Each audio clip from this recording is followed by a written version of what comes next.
Hollywood's golden age was a time of glittering lights, sweeping gowns, red carpets, and cinematic magic that felt like it belonged to a different universe. Back then, the silver screen wasn't just entertainment. It was an escape, a dream brought to life frame by frame.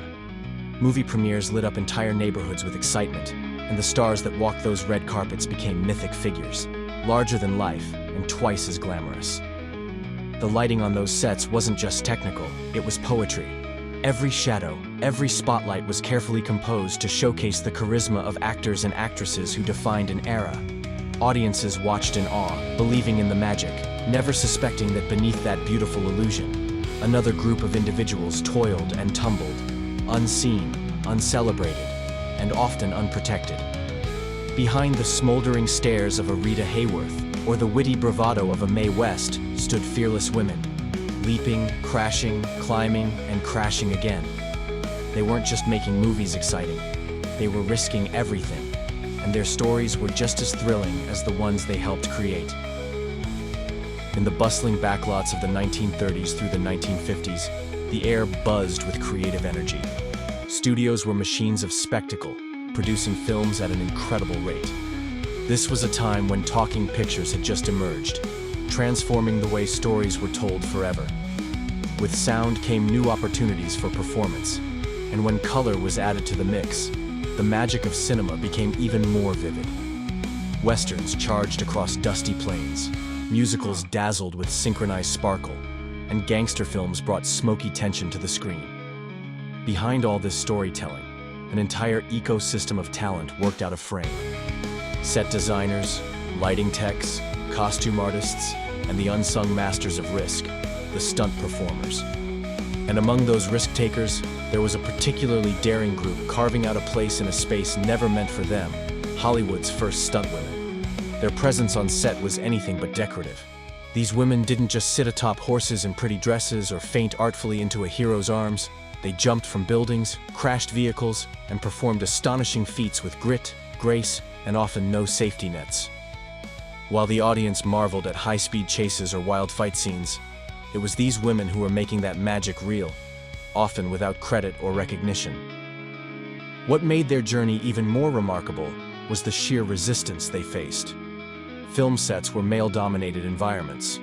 The typical stunt double in the early decades of film was a man, even for female characters.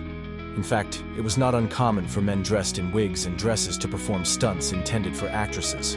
For the women breaking into the profession, the hurdles weren't just physical, they were systemic. Gaining respect took twice the skill and triple the effort, all while navigating a system that rarely saw them as equals. Despite this, these women didn't just persevere, they pioneered. Some came from backgrounds in rodeo, where skills like horseback riding, lassoing, and fearlessness were second nature. Others had sharpened their agility in circuses or vaudeville, mastering acrobatics and slapstick that demanded precision timing. These foundations prepared them perfectly for the evolving demands of cinematic stunts, which only became more elaborate and dangerous with each passing decade. Action sequences got bolder, and the expectations soared. And still, they met the challenge. Helen Gibson stands as one of the earliest trailblazers in this field.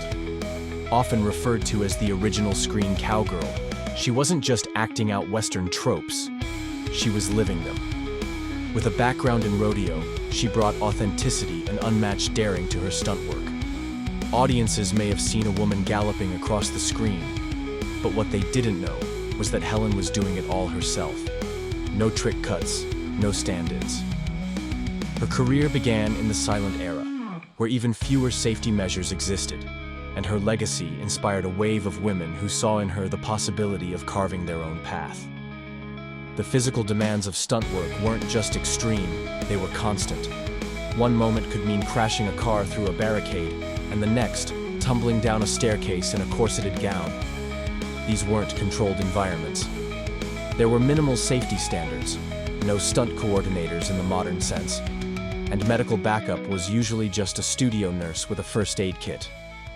Bruises, burns, broken bones. These were daily realities. It was common knowledge on set that injury was a matter of when, not if. And still, these women showed up, again and again, driven by passion and sheer resilience.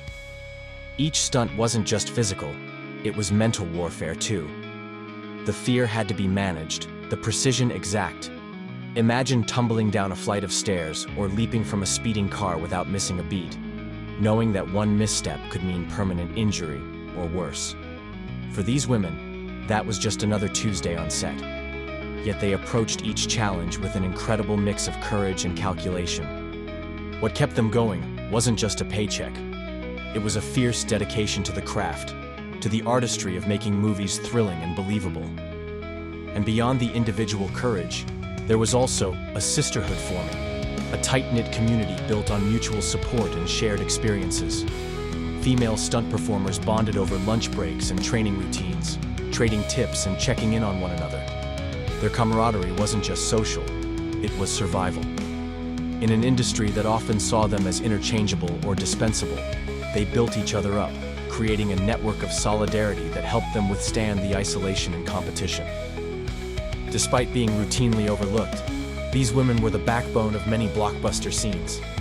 That heart-stopping moment when a heroine dangles from a cliff or rolls out of a runaway carriage? A stunt woman did that. The fire escapes, the rooftop chases, the knockdown brawls. These moments didn't come from clever editing alone. They came from calculated risk, months of training, and women who were ready to prove that they could not only keep up with their male counterparts, but outshine them in sheer tenacity. Hollywood at that time thrived on fantasy, but it also thrived on illusion. The stars were presented as flawless beings, untouchable, divine. Behind the scenes, however, the reality was often grittier and less forgiving. Stunt women were a crucial part of this illusion, making audiences believe in the magic of the screen without ever appearing in the credits. They became shadows behind the spotlight, contributors to cinema's most memorable moments, yet rarely invited into the frame themselves. They also faced typecasting. Even when allowed to perform, women were usually limited to stunts that fit traditional feminine roles. Falling out of windows, fainting dramatically, or being rescued. These scenes were necessary, but they were also limiting. Many of these women had the skill to execute high-impact stunts usually reserved for men, jumping from heights, engaging in fight choreography, or performing dangerous vehicle work. Yet they were constantly boxed in by scripts and societal expectations. Despite that, many still found creative ways to shine, mastering the choreography of chaos and turning even the most constrained roles into opportunities for excellence. Their contribution went beyond mere performance. It changed the DNA of cinema. As stunts became more sophisticated, so too did the techniques behind them. These women were not just doing the stunts, they were helping invent how they were done. Without formal training programs or stunt schools, knowledge was passed through mentorship and hands-on experience. It was a system built on trust and instinct, where veteran performers took newcomers under their wing, teaching them how to fall, how to brace, how to make a hit look real without actually taking one. They were innovators in their own right, and their legacy can be seen in every high-octane sequence in modern cinema. Yet for all their skill and impact, recognition was slow to come. Rarely were they awarded, and often they weren't even listed in the credits. Even industry insiders sometimes didn't know their names. And still, the work went on. Because at the end of the day, the roar of the audience, the gasp of amazement during a perilous escape, or the applause at a dramatic fall, that was the real reward. It was proof that the risk had landed, that the illusion had worked. Their sacrifices were immense. Without today's advanced rigging systems or post-production magic, early stunt women relied almost entirely on physical conditioning and sheer nerve. One miscalculation could result in devastating injuries. And still, they didn't back down. They understood the cost, and they accepted it. This was more than a job. It was a mission to show that bravery had no gender, and skill belonged to anyone willing to work for it. Today, the film industry is finally beginning to give these pioneers their due. Their stories, once whispered among insiders or lost to history, are now being rediscovered and celebrated. Modern stunt women owe a deep debt to those who came before, those who fought for the right to fall, to fly, to climb, and to crash with purpose. Without them, the cinematic landscape would be far less thrilling, and the journey toward equality in Hollywood would be even longer. The secret lives of Hollywood's first stunt women are no longer hidden. Their stories are bursting through the seams of forgotten reels and crumpled call sheets. They were more than doubles. They were trailblazers, rebels, and relentless professionals. And even though they didn't ask for the spotlight, they earned it, scene by daring scene. If this story moved you or opened your eyes to the fearless women behind cinema's greatest thrills, don't forget to like this video, share it with fellow film buffs, and subscribe for more untold stories from behind the screen. Drop a comment below with your favorite classic film stunt moment, and let's give credit where credit is long overdue.